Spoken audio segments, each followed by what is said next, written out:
We have to examine what the affirmations policy is. Their policy was specifically to affect other countries for the most part, besides the United States and other countries that do not have it legalized, and have physicians basically prescribe this towards. It's basically the pure definition of physician-assisted suicide. They're just going to prescribe it, and then it's going to be carried out. Yes, my partner brought up, there's no specification of qualifications that are required. There's no hiring by the government to actually make sure that this is sound, that this is legit, it's real. It's purely just a physician out there is going to have the ability to prescribe this to you. There's no clarification on the policy, and I wanted to highlight that. And our first contention was about coercion. The opponents try to believe that there is no coercion because at the end of the day, it's your decision. However, Judge, while it may be their decision to say yes or no, it is not your decision in what led to that decision. Whether it's family pressure, whether it's your health insurance refusing to pay for your life care, painkillers, things like that, when your health insurance and your family are posing those indirect or direct coercion, that makes it at the end of the day not your decision.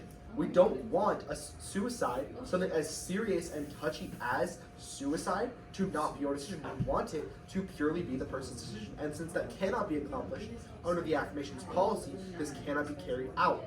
As a result of this coercion, it will lead to people making the decision that I guess, is not in their best interest. It's not mentally sound, as the opponents try to paint it as. And our second contention was about the discrimination that comes as a result of it, which went mostly unattacked throughout the entire debate. I don't believe it was ever brought up, despite it being brought up in my first speech.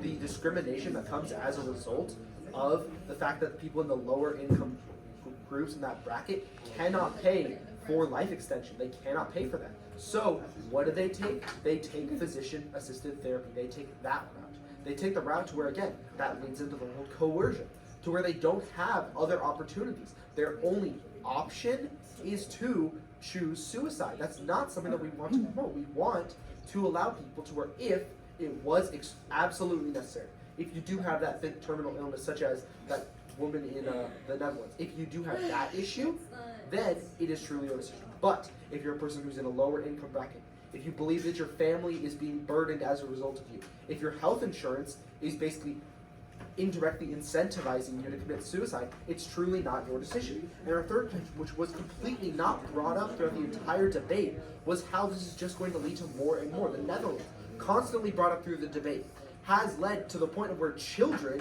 who are most of the time, I feel like most of us could deem that children are not necessarily capable of making life-ending decisions, children are now allowed to get physician-assisted therapy. Not something that we want to be promoting. We don't want us to lead to that point. We are on the slippery slope if we follow through with the affirmations policy. And I'll go over their cases really quick. Their first contention was about how this is the opportunity for those people who have terminal illnesses and how this is their best option. It's an ethical way to go out. While there may be cases to be brought up for people with those terminal illnesses, think about every other person who will choose that as a result of it. The people in the low income bracket, the people who cannot pay for it, the people who are pressured by their family as a result of it. All of this all shows to where it's going to be more than just those who are terminally ill. It's going to apply to millions more, and we do not want those people to make life-ending decisions because of outside factors. We want it to be a person's decision, which cannot happen through the affirmations policy. Their policy will not benefit purely just people who are terminally ill. It will affect millions more than that, and not something that we as a United States government or any country should and can stand by. And it is for these reasons, Judge, that I urge a vote in the negation.